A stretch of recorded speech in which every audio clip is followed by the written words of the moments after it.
अभिप्राय है कि प्रभु आपण से हिरण्यकशिपु की वरदान देले जे त्रिपुरा को छरवरा कलानी इंद्र चंद्र वरुण कहा भी खातिर नहीं तर ଆପଣ ବ୍ୟସ୍ତ ହୁଅନ୍ତୁନି ଇନ୍ଦ୍ରଦେବ।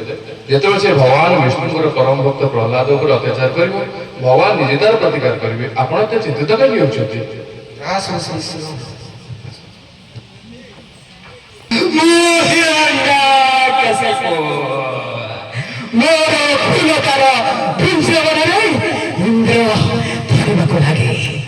ଆଉ ପବନ ଦେବ ମୃଦୁ ମୃଦୁ ପବନ ବହିବାକୁ ଲଗାନ୍ତି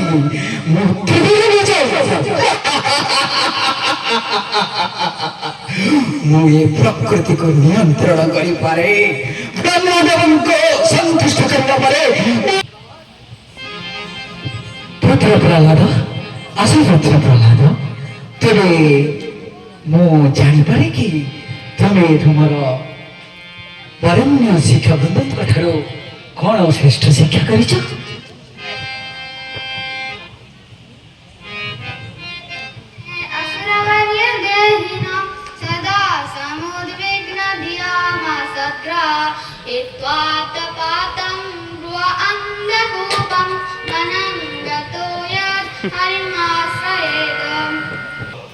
ତୁମେ ହେଉଛ ଅସୁର କୂଳରେ ଜନ୍ମ।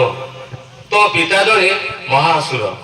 ତେଣୁ ଅସୁର କୂଳର ରୀତିନୀତି ହେଉଛି ମଦ୍ୟପାନ କରିବା, ଆମିଷ ଆହାର କରିବା, ପରସ୍ୟ ଅପହରଣ କରିବା, କୂଟନୀତି, ଧର୍ମନୀତି, ରାଜନୀତି ଇତ୍ୟାଦି ଇତ୍ୟାଦି ଯେତେ ସବୁ ନୀତି ତମେ ସବୁ ଆଜି ଆମର ଶିକ୍ଷା କରିବ। ଶତ୍ରୁ ମିତ୍ର କହନ୍ତି ମୋର ବରଣ୍ୟ ହେ ପ୍ରଭୁ ନିର୍ବୁଦ୍ଧିଆ ଲୋକମାନେ କୃଷ୍ଣକୁ ବୁଝିପାରନ୍ତି ନାହିଁ। ବେଦ ଗର୍ଭ ବ୍ରହ୍ମା ବି ଭ୍ରମିତ ହୁଅନ୍ତି। ଭଗବାନଙ୍କ ଆଡ଼କୁ ମୋର ଚେତନା ସ୍ୱତଃ ଆକର୍ଷିତ ହୋଇଥାଏ। ଠିକ ଅଛି, ଏଥର ଯିବା ଆମେ ମହାରାଜ ପାଖକୁ ଯିବା ଆଉ କହିବା ଆମେ ଅସୁରର ଯାହା ରୀତିନୀତି ଯାହା ଅଛି ଆମେ ତାଙ୍କୁ ଶିକ୍ଷା ଦେଇଛେ। ଆସ ପ୍ରହ୍ଲାଦ। ଏବେ ମହାରାଜ ଆଗରେ ଅସୁରଙ୍କର ଯାହା ଧର୍ମ ଏବେ ତୁମେ ପ୍ରତିପାଦନ କରିପାରିବ ତ? ଯାହା ଯାହା ଆମେ ଶିକ୍ଷା ଦେଇଛୁ ତାହା ତାହା କହିବ। ଆଉ ଥରେ ମନେ ପକେଇ ଦଉଛି, ଆମିଷ ଆହରଣ କରିବ, ନିଶାପାନ କରିବ, ପରସ୍ୟ ଅପହରଣ କରିବ, ରୀତିନୀତି, କୂଟନୀତି, ରାଜନୀତି ଯେତେ ସବୁ ନୀତି ସବୁ ତମେ କଣ କରିବ ଶିକ୍ଷା କରିଛ ବୋଲି ତମ ପିତାଙ୍କ ଆଗରେ କହିବ। ବୁଝିପାରିଲ ତ ପ୍ରହ୍ଲାଦ? ଆସ ମା ବୁଝିବା।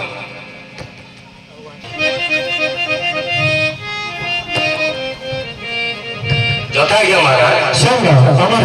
ଆଜ୍ଞା ମହାରାଜ। ମୁଁ ଆଶା କରୁଛି ମୋର ପୁତ୍ର ସନ୍ତାନ ବର୍ତ୍ତମାନ ଅସୁର ବିଦ୍ୟା, କୂଟନୀତି, ରାଜନୀତି, ଅର୍ଥନୀତି ଏବଂ ଧର୍ମ ଅର୍ଥ କାମ ମୋକ୍ଷରେ ପ୍ରବୀଣ ହୋଇଥିବ। ନିଶ୍ଚୟ ମହାରାଜ। ତେବେ ପୁତ୍ର ପ୍ରହ୍ଲାଦ କହିବ କି ଏ ଦୁନିଆରେ ଏ ଜଗତରେ ଶ୍ରେଷ୍ଠ ଜ୍ଞାନୀ କି ଆଉ ଜ୍ଞାନ କଣ? ଶ୍ରବଣଂ କୀର୍ତ୍ତନଂ ବିଷ୍ଣୁ ସ୍ମరణଂ ପାଦ ସେବନଂ अर्चनम वदनम दास्यम आत्मनिवेदनम। ए नवद वाक्य जे विष्णु को संतुष्ट कला से ही श्रेष्ठ ज्ञानी और संपूर्ण ज्ञान प्राप्त होइछि। ये भागवत धर्म विद्या तोते किए सिखाउछि? वास्तविक में तोर मति को आज किए नष्ट करिछि? मोर विचार षण्ड अमरक आज जना पड़िला तमर असली परिचय। तुम्हें मोर खाई मोर शत्रु शिक्षा मोर विचार पुत्रक नहीं। ନାଇଁ ମହାରାଜ, ଅସୁର କୂଳର ଯାହା ରୀତିନୀତି ସବୁ ତାକୁ ଆମେ ଶିକ୍ଷା ଦେଇଛେ, କିନ୍ତୁ ତା ସତ୍ତ୍ୱେ ଆମେ ଭାବୁଛୁ ଆଜ୍ଞା ଆ ମୁଣ୍ଡରେ ଆଉ କିଏ କଣ ଭର୍ତ୍ତି କରିଛି।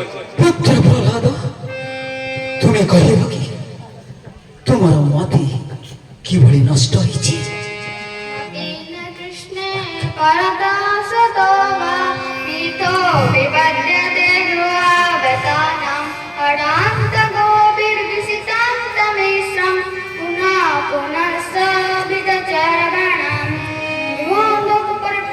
लोक इंद्रिय संयत न करि पारि बारंबार भौतिक दुनिया सुखरे मातिबारु से निज प्रयासरे हो बा अन्य को प्रयासरे हो केबे कृष्ण को प्राप्त करि परिबने। कारण जीवन लक्ष्य कृष्ण प्राप्ति बोली से माने जानନ୍ତି नै। कारण से माने मूर्ख काम विकासी लोक होइबारु कृष्ण को बुझी परिबने। से माने जेपति शुद्ध भक्त को चरण रे निज को भक्त करना कि जेतबले से भगवान ठारे युक्त होई परिबे नहीं। ना वास्तव ବର୍ତ୍ତମାନ ଏ ମୋର କୁଳର କୁଳାଙ୍ଗାର ତୁ ବଂଶନାଶକ, ଇଏ ମୋର ଶତ୍ରୁର ହତ୍ୟାକାରୀ ବିଷ୍ଣୁର ଗୁଣଗାନ କରୁଛି। ଇଏ ମୋ ଧର୍ମର ମୋର ଶତ୍ରୁ, ଆକୁ ନେଇଯାଅ, ଆକୁ ବିନାଶ କର।